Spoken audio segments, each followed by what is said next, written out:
Good morning, guys. Billy and Michael for another Morning Minutes by Bonanza. We've got news to report to you from the weekend. Stay tuned.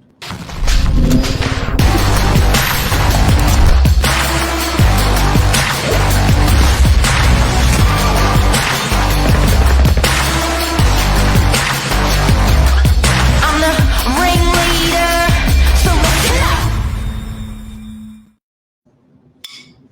up. And we're ready to go. Good morning, Billy. How are you? I'm really good. You? I'm doing well, thanks. This weekend was Orthodox Christmas. That just passed. Happy Christmas to you and everyone celebrating Orthodox Christmas. Serbian Orthodox Christmas. Yeah, it was good. It was a good weekend. You had to give me a little bit of history behind it. I was a bit uneducated. Yeah, so I just said to Billy pretty much same as obviously Aussie Christmas on the 25th, but just celebrated on a different date in simple terms. But no, it was a lovely weekend.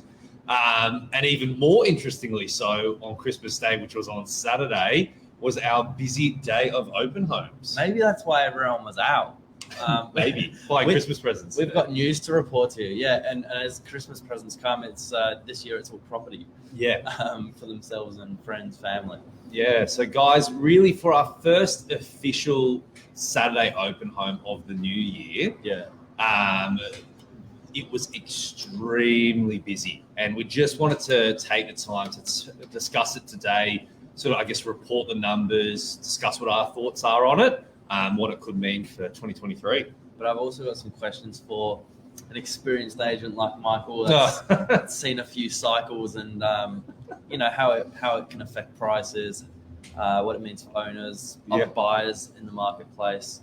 Where do you want to begin? Far away. So, guys, initially, we'll start with the context. So on Saturday, we had an enormous amount of buyers through open homes. Now, we're showing properties from, I guess, $600,000 entry-level apartments all the way up to multi-million-dollar houses.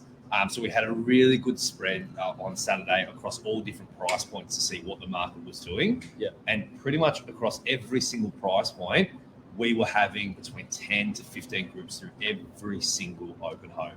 Yeah. Which is a lot. So to give you guys a bit of context, because that you might go, well, is that a lot? Is that not much? What is the number? What is the gauge? To give you guys a bit of context, in the sort of middle towards the end of last year, sort of let's say June, July, August, September, that sort of time, where in my opinion, the market was probably struggling the most.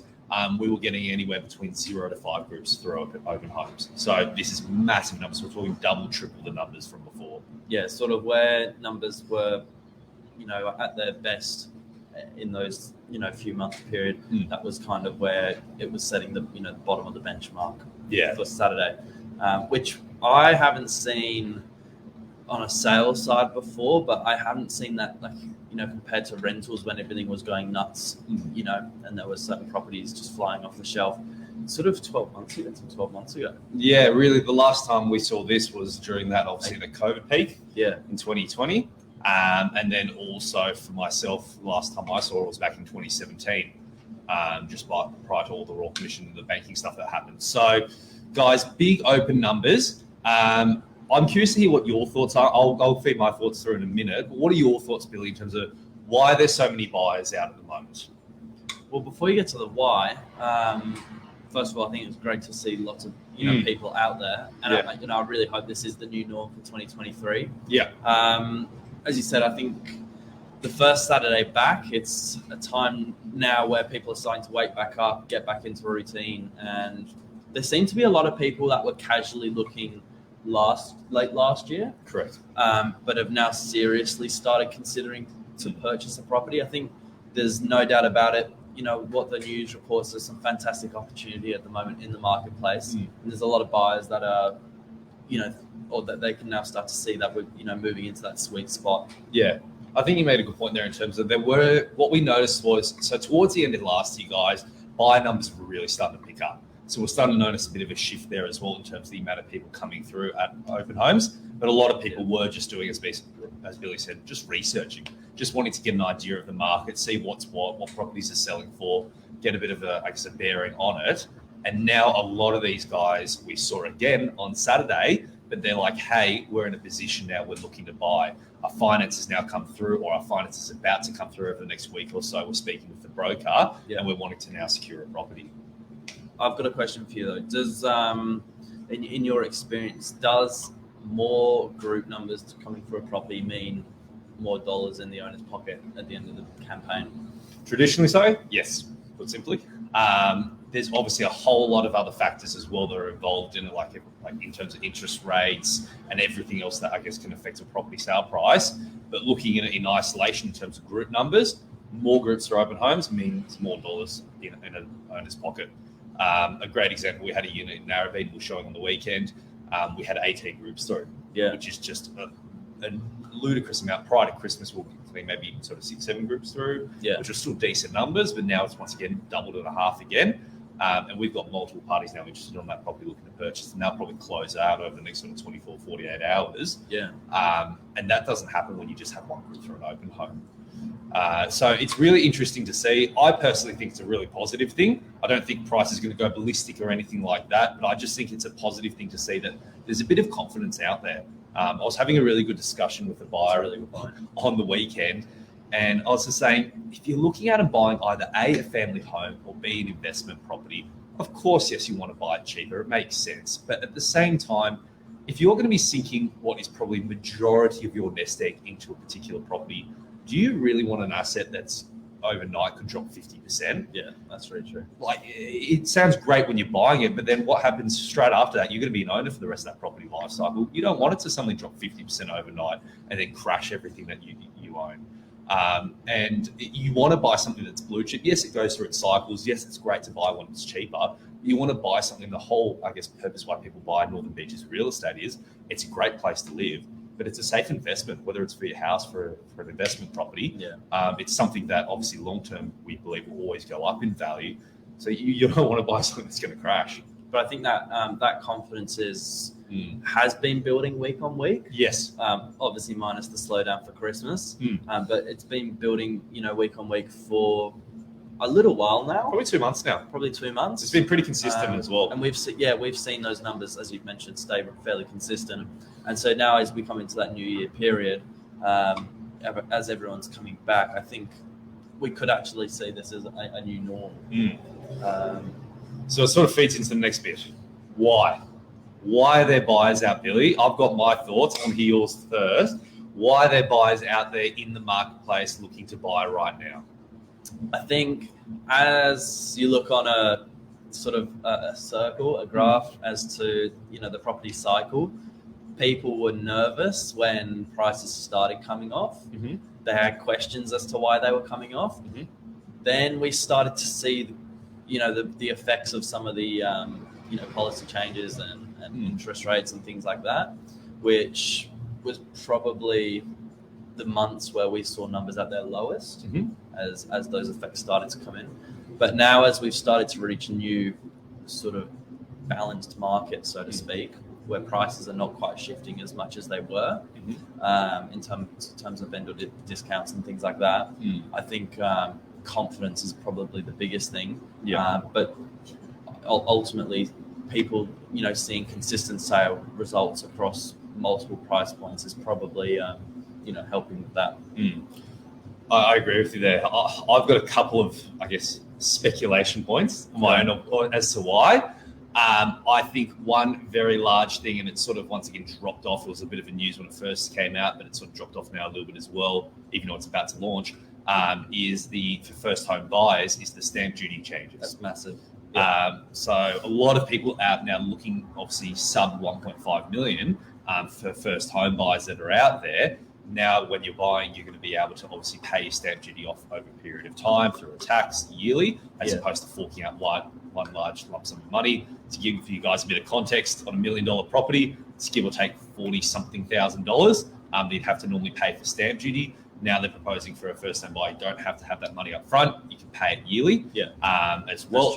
So I think that's a big one that stimulated a lot of that end of the market, let's say $1.5 million and south.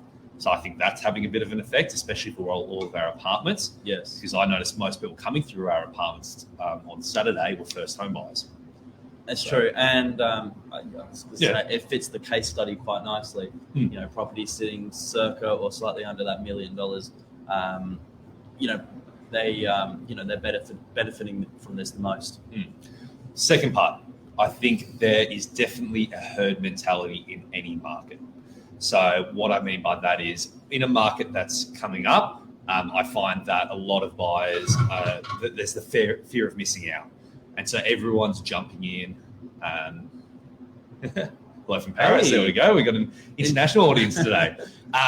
So what we find is, so in an upturning market, you've got a lot of people that are going, oh my goodness, I don't want to miss out. I know that price is going to be up next week. And it's almost a bit of a self-fulfilling prophecy where, okay, I'm going to bid harder this week, and that's what pushes the prices up for next week. And that sort of pushes it on. It's the same when the market's on the way down as well. A lot of buyers say the same thing. I'm going to wait for the market to drop. I'm going to wait for it to drop. And what happens? They don't want to buy, and it pushes prices down because vendors can't sell. There's no buyers looking to buy. Yeah. What happens is it hits a certain stage, and I think this is where we're starting to see it now, where it has come off a lot. And last year, when all these buyers were saying, I'm going to wait for the market to drop, then I'm going to have a look.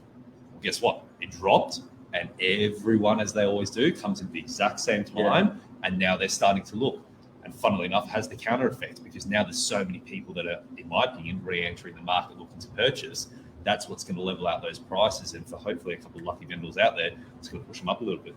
Well, we've seen prices kind of, once you, kind of hit the sort of market value in terms of your guide, it's often we've had 2 to 3 buyers per property negotiating at the end. Yeah. And so those prices have, in some cases, in most cases, organically been built back up, maybe in excess of the guide even. So we're starting to see that now. And if you compare, I guess the prospective buyers coming through the property, they don't know the overall, state of the market maybe as much as a real estate agent, listing and selling across different price points, but they just see a busy open home. Yeah. So they assume good property if they like it. It's true. Ticks their boxes. They assume good property. There's plenty of other people interested. What do I do to secure it? People want what other people want. If you see no one through an open home, even if it's the best property ever, you go, oh, there must be something wrong with it. And the psychology kicks in. I don't really want that. You go through an open home that's really, really busy, and you had a bit of interest in the property. All of a sudden, it sort of that psychology behind it pushes people even more. Oh, there's lots of other people interested. Must be a really good one. It's interesting to see. And then lastly, I guess my last point in terms of why I think there's a lot of buyers out now is everyone was holding their breath last year because of uncertainty. There was so much going on, interest rates going up, people weren't sure what they can afford. And the bottom line is people will always need a place to live. So last year, everyone was putting on their buying plans on hold for one reason or another because interest rates were going up. They weren't too sure. They wanted to see what was going to happen with the market, and they held their breath. Not many vendors were selling because obviously a lot of times vendors then become buyers because you sell, then you buy. So transactions were down 40%. A lot of vendors weren't selling. A lot of buyers were holding their breath going, let's see what's going to happen. Now that I guess there seems to be a bit more certainty like we discussed before in the marketplace, life will go on. The reason why a lot of people sell and buy has nothing to do with interest rates. Interest rates will affect the way that you do it or whether your timing of when you do it, but life will still go on. If you need to upsize because you've got a baby on the way, interest rates aren't going to stop you, whether you look to rent because it's so expensive or whether you want to buy, it doesn't matter. You're an elderly person looking to downsize. You don't care if interest rates are going up or down. You've got this big house, you can't hold on to it anymore. It's time to move into something a bit smaller. Some of the not so nice reasons, death, divorce, whatever it might be. All these things, I guess life happens and it's not going to stop people transacting properties. And what slowed it down before, now I think finally people are starting to put their plans into action. And so I think when we, obviously as per the title, is this the norm for 2023? I think it is going to be, at least for the short term anyway.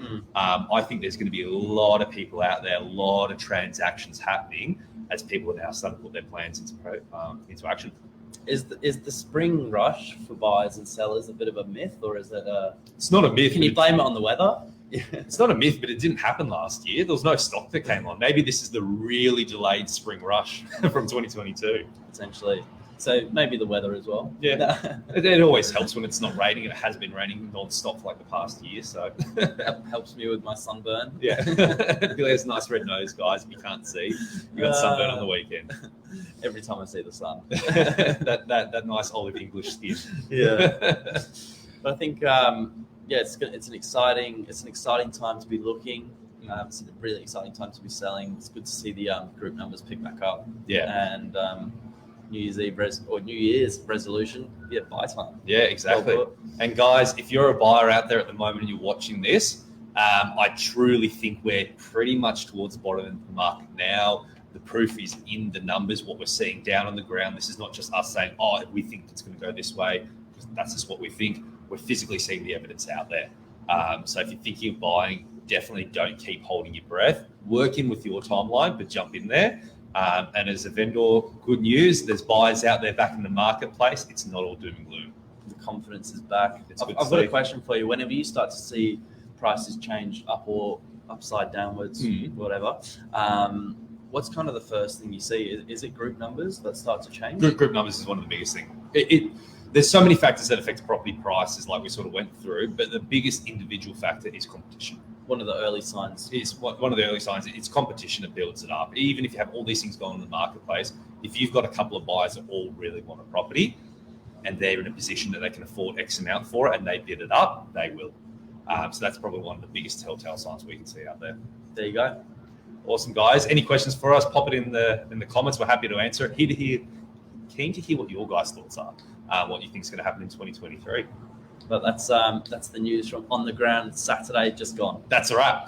Thanks, guys.